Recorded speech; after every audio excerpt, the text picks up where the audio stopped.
जय मसीह की सभी को प्रभु का धन्यवाद है, प्रभु बहुत आशीष दे। प्रभु ने जो वचन है वो यूहन्ना 6:56 लिखा है, जो मेरा मांस खाता है और मेरा लहू पीता है वह मुझ में स्थिर बना रहता है। मैं आपके पास कॉपी करके सेंड करता हूँ। और कोई एक जना ऐसा कीजिए, यहोशू का 1:5, 7, 8, 9 सेंड कर दीजिए। यहोशू का 1:5, 7, 8, 9 तो लिखा है। शुरुआत करते हैं। जो वचन है यूहन्ना 6:56, जो मेरा मांस खाता है और मेरा लहू पीता है वह मुझ में स्थिर बना रहता है। प्रभु में एक बात कहना चाहता है कि वो लिखा है, आदि में वचन था, वचन परमेश्वर के साथ था और वचन ही परमेश्वर था। पवित्र आत्मा हमारी मदद कीजिए। और प्रभु ने कहा है कि जो मेरी रोटी में से खाए, जो मेरे लहू में से पिए, जो मेरी देह में से खाए, मेरे लहू में से पिए, अनंत जीवन उसका है। जब ये वाली बातें, जब एक कठोर उपदेश यीशु मसीह ने अपने चेलों को, अपने लोगों को दिया ना, तो बहुत सारे चेले वापस मुड़कर चले गए थे, क्योंकि उनको ज्ञान नहीं था, प्रकाशन नहीं था। प्रभु यीशु के कहने का मतलब क्या था?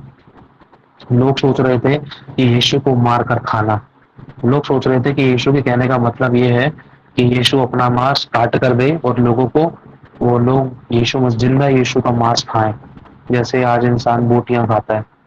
तो लोग सोच रहे थे, लोगों ने इस प्रकाशन को गलत तरीके से लिया। तो प्रभु इसको प्रकाशनों के तौर पर अपने चेलों से बात कर रहा था। जैसे यीशु मसीह ने बीज के बारे में बताया था अपने चेलों को कि आ, कुछ बीज यहाँ गिरे, कुछ बीज वहां गिरे। 5 प्रकार की भूमियां थी, जिसमें प्रभु ने कहा कुछ बीजों को शैतान चुरा कर ले गया, कुछ बीज चिंता के कारण नहीं बढ़ पाए, कुछ बीज पत्थरों में दब गए, कुछ बीजों को सही भूमि नहीं मिल पाई, कुछ बीज उपजाऊ भूमि पर गिरे, लेकिन उसमें से भी कुछ 30, कोई 60, कोई 100 गुना फल लेकर आए। सारे 100 गुना नहीं लाए। तो चेलों ने ये वाली बातें देखी और कि यीशु के दृष्टांतों में मैं बातें समझाता। प्रभु कहता है, हाँ, दृष्टांतों में तुम्हें समझाई जाती है, क्योंकि अगर तुमसे मैं डायरेक्टली स्वर्ग की बातें कहूँ तो तुम उस पर पूरी तरीके से विश्वास नहीं कर सकते हो, और तुम्हें उसके लिए आत्मा चाहिए, तुम उसको भी नहीं समझ सकते हो। इसलिए तुम्हें ये बातें दृष्टांतों में समझाई जाती है, क्योंकि जब आत्मा तुम्हारे ऊपर आएगा तो तुम उन बातों को अच्छे से समझ पाओगे। वो तुम्हें मेरी और पिता की बातों में से खोलकर सिखलाएगा, समझाएगा। तो मैंने एक वीडियो देखा था जिसमें कोई, शायद कोई गुरु थे, कोई गुरु थे वो, हाँ, कोई धर्म के ठेकेदार थे, कोई गुरु थे। तो उन्होंने इस वचन को किसी गलत तरीके से कोट करने की कोशिश करी कि कोई जो मेरा मांस खाएगा, मेरा लहू खाएगा, अनंत जीवन उसका। लेकिन प्रभु यीशु मसीह के कहने का मतलब ये था कि जो कोई मुझे स्मरण करेगा।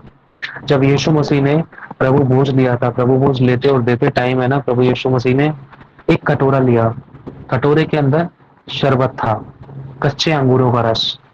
तो कटोरे के अंदर जो शरबत था, प्रभु ने कहा ये शरबत नहीं है, अब से ये लहू है। क्यों? क्योंकि जब तुम मेरे नाम से, मेरी उपस्थिति में, मेरी मेज में शामिल होगी ना, तो ये मेरा लहू बन जाएगा। ये मेरा लहू है। तुम ये विश्वास करना कि ये शरबत नहीं, अब ये लहू बन चुका है जो तुम्हारे पापों को धो देगा। और ये जो रोटी है ना, अब ये रोटी नहीं, ये सोचना कि मुझे स्मरण करना कि जो मेरी देह है, जो मैंने तुम्हारे पापों, गुनाह, अपराधों के लिए तोड़वाई है, तुम्हारे धर्म के लिए तोड़वाई है, वो रोटी है जो तुम्हारे पापों के लिए तोड़ी जाती है। मेरे स्मरण में तुम यही किया करो। लोग चाहे कुछ भी समझे, लेकिन जब तुम मुझे याद करो ना, तो ये देह और ये लहू तुम्हें मुझ में सरगर्म करेगा, तुम्हें मेरी याद दिलाएगा, तुम्हें मुझ में एक तरीके से परिपूर्ण करेगा। जब जब यीशु के चेले कमजोर पड़ते थे, तब तब यहोशू 1:5, 7, 8, 9, 5 का 6 नहीं, यहोशू 1:5, 7, 8, 9। जब जब यीशु मसीह के चेले कमजोर पड़ते थे, तब तब यीशु मसीह अपने लोगों को, तब तब तब यीशु के चेले यीशु मसीह के देह और लहू के विषय में रोटी और शरबत लिया करते थे, जिस पर वो प्रार्थना करते थे कि प्रभु ये पानी नहीं, ये शरबत नहीं, ये कोई कोल्ड ड्रिंक नहीं, ये तेरा लहू है। प्रभु परमेश्वर, ये कोई रोटी नहीं है, ये कोई बिस्किट नहीं है, ये प्रभु, ये तेरी देह है जो हमारे पापों, गुनाह, अपराधों के लिए तोड़ी जाती है और बहाई जाती है। प्रभु हम तेरे स्मरण में यही करते हैं प्रभु। आज बहुत प्रकार से आज हम वचनों में कमजोर है, आत्मा में कमजोर है, सताव बहुत हुआ प्रभु, सहा नहीं जाता, हमें हियाव नहीं है प्रभु। आज इस देह और इस लहू के लेने के द्वारा हमें हियाव मिले, हमें आत्मा मिले, वो भरपूरी मिले, वो परिपूर्णता मिले जो तेरे चेलों को थी। चेलों के द्वारा बड़े बड़े काम होते थे प्रभु, उनके ऊपर बहुत भारी सताव था, लेकिन फिर भी वो तेरी देह और तेरे लहू को लेने के द्वारा तुझमें परिपूर्ण होते थे, और आत्मा उनको उनकी उनकी सामर्थ, उनकी सहनशीलता उससे और ज्यादा ऊपर लेकर जाता था। मतलब प्रभु हमें कहना चाहता है कि जिस किसी के पास, जिस किसी की जिंदगी में अगर कोई भी ऐसी बात है, ऐसा व्यवहार है कि वो बहुत सताया जा रहा था, बहुत टूट रहा था, बहुत दुखी था, बहुत परेशान था, बहुत लाचार था, बहुत घटी में था, बहुत समस्याओं में था, तो प्रभु कहीं ना कहीं कह रहा है कि मेरे देह और मेरे लहू को ले। लेकिन जिन लोगों ने अभी पानी का बपतिस्मा नहीं लिया है, वो लोग किस तरीके से ले सकते हैं उसको? वो लोग सिर्फ वचन को पढ़ने के द्वारा, ये विश्वास करने के द्वारा, प्रभु यदि मैं बीमार हूं तो तेरे इस वचन को, ये तेरी देह है, ये तेरा लहू बहाया गया है प्रभु इन वचनों के लिए, क्योंकि आदि में वचन था, वचन परमेश्वर के साथ था, वचन ही परमेश्वर था। प्रभु इस वचन को मैं अपनी देह में लेती हूँ, क्योंकि चंगा करने वाला तेरा वचन है, जो हड्डी हड्डी मांस मांस कूदे कूदे काट काट को आर पार छेद कर मेरे मन की भावनाओं को जांचता है और चंगा करता है, वो तेरा वचन है प्रभु। देखो जो बपतिस्मा ले चुके हैं उनको तो प्रभु बोझ लेना ही है, लेकिन जो बपतिस्मा नहीं ले पाए, जो बपतिस्मा नहीं लिया अभी, जिन्होंने पानी की डुबकी नहीं ली है, तो वो लोग इस वचन को पढ़ने के द्वारा, सही अंगीकार करने के द्वारा अपनी जिंदगी में ले सकते हैं। ऐसे अगर किसी की जिंदगी में कोई घटी थी, तो भरपूरी के वचन को आप अपनी जिंदगी में लीजिए। प्रभु ये तेरे भरपूरी के वचन को मैं अपनी जिंदगी में लेता हूँ।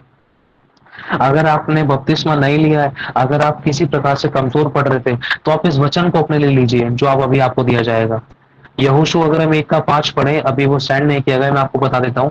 लिखा है कि तेरे जीवन भर तेरे सामने कभी कोई ठहर ना सकेगा, जैसे मैं मूसा के संग रहा वैसे मैं तेरे संग भी रहूंगा, ना तो मैं तुझे कभी धोखा दूंगा, ना मैं तुझे कभी छोड़ूंगा। एक बार मैं सेंड करता हूँ लोगों को। हाँ, ये रहा।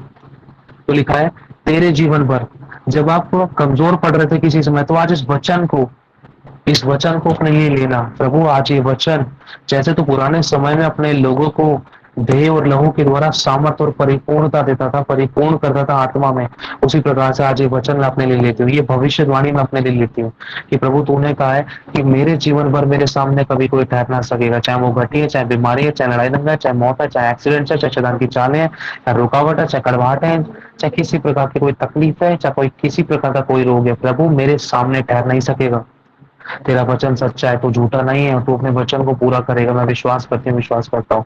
कोई घटी मेरी जिंदगी में नहीं रह सकती है, कोई लड़ाई दंगा मेरी जिंदगी में नहीं रह सकता, कोई विरोधी मेरी जिंदगी में नहीं रह सकता है। प्रभु आपको बोलना पड़ेगा ये वचन, आपको अंगीकार करना पड़ेगा, आपको अपने मुंह से बोलना पड़ेगा ये वचन कि प्रभु तूने कहा है, यहोशू 1 का 5 में लिखा है कि मेरे जीवन भर मेरे सामने कभी कोई ठहर ना सकेगा। प्रभु जैसे तू मूसा के संग रहा प्रभु, वैसे तू मेरे संग भी रहेगा। तूने मूसा को नहीं छोड़ा, अंधकार के समय, रात के समय प्रभु तू आग के बवंडर के समान उनके आगे आगे चलता था।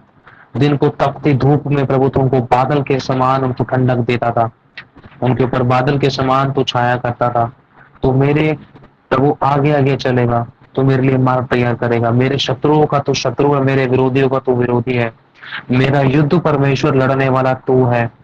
इसीलिए प्रभु मैं तुझसे कहती हूँ, मैं तुझसे कहता हूँ, ये वचन मेरे लिए है, ये वचन तूने मुझसे कहा है, क्योंकि मैं तेरी याजक हूँ, मैं तेरी बेटी हूँ, तेरा एक एक वचन पाया हुआ है।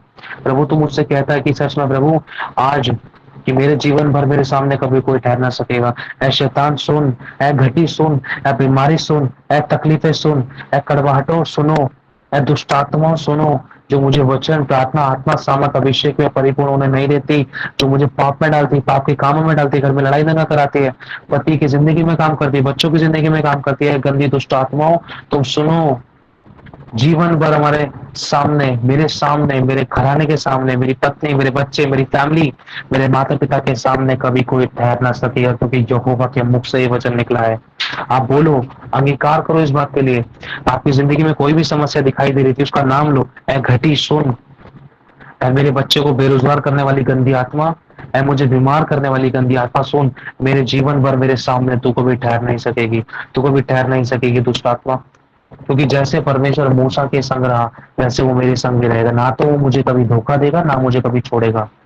मुझे लगता था कि परमेश्वर ने मुझे छोड़ दिया, हाँ मुझसे पाप हुआ, लेकिन मेरे परमेश्वर ने कभी नहीं छोड़ा, क्योंकि उसके वचन में लिखा है, शैतान तो सुन, मेरे प्रभु ने मेरे पापों को क्षमा कर दिया है, मुझ पर दया की है। हाँ मुझसे पाप हो, मुझसे गलती हुई, लेकिन मैंने पश्चाताप किया, मेरे प्रभु ने मुझे क्षमा कर दिया। अब तो सुन, अब तो मेरे सामने ठहर ना सकेगा। मेरे प्रभु ना तो मुझे धोखा देगा, ना मुझे छोड़ेगा। प्रभु मुझसे कहता है, देख तू सुन, ऐ दुष्ट आत्माओं तुम सुनो।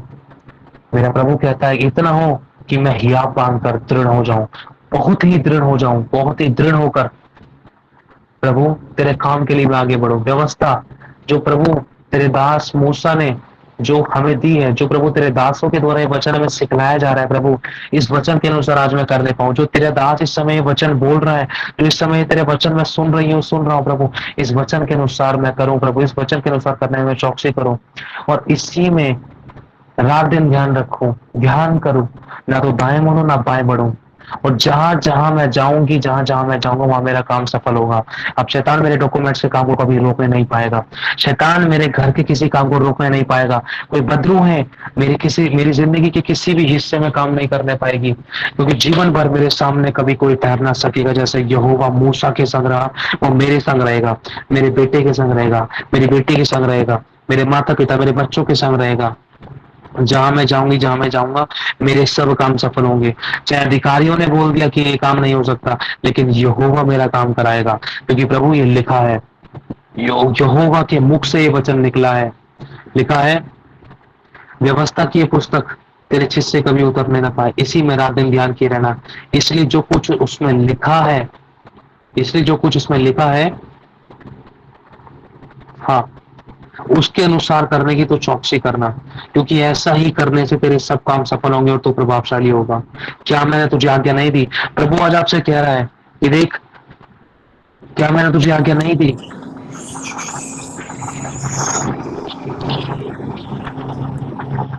क्या मैंने तुझे आज्ञा नहीं दी? प्रभु आपको आज्ञा दे रहा है। अगर आपको लग रहा था कहीं पर भी आपके घुटने कमजोर पड़े थे, तो दोबारा से घुटनों पर आओ। अगर आपको लग रहा है कि आपके हाथ कमजोर पड़े थे, तो दोबारा से परमेश्वर के आगे हाथों को फैलाओ, हाथों को उठाओ। प्रभु आज आपसे कहता है कि क्या मैंने तुझे आज्ञा नहीं दी? या बांध और बहुत ही दृढ़ हो जा, भय ना खा, तेरा मन कच्चा ना हो। आपको लग रहा है कि बहुत बार मन कच्चा हो जाता है, प्रभु ये तो काम हो ही नहीं रहा, प्रार्थना भी कर लिया, आराधना भी कर ली, उपवास भी रख लिया, ये काम तो हो ही नहीं रहा, इतने महीने, इतने दिन, इतने सालों से अटका पड़ा, ये इंसान नहीं बदला, वो नहीं बदला, नौकरी में चेंज नहीं आया, बदलाव नहीं आया, नौकरी छूट गई, घर वाले विरोध में, ये विरोध में, वो विरोध में। तो प्रभु कह रहा है तेरा मन कच्चा ना हो, क्या मैंने तुझे आज्ञा नहीं दी? याद बांध और दृढ़ हो जा, भय ना खा, इन चीजों, इन समस्या, इन विपत्तियों को देखकर मत डर, क्योंकि यहोवा तेरे संग है। और तेरा मन कच्चा ना हो, क्योंकि जहां जहां तू जाएगा, वहां वहां तेरा परमेश्वर यहोवा तेरे संग रहेगा, और जिस जगह पे तू पाँव रखेगा, वो जगह मैं तुझे दे दूंगा। आमीन। प्रभु ने ये वचन आज आपको और मुझे, हम सभी को दिया है।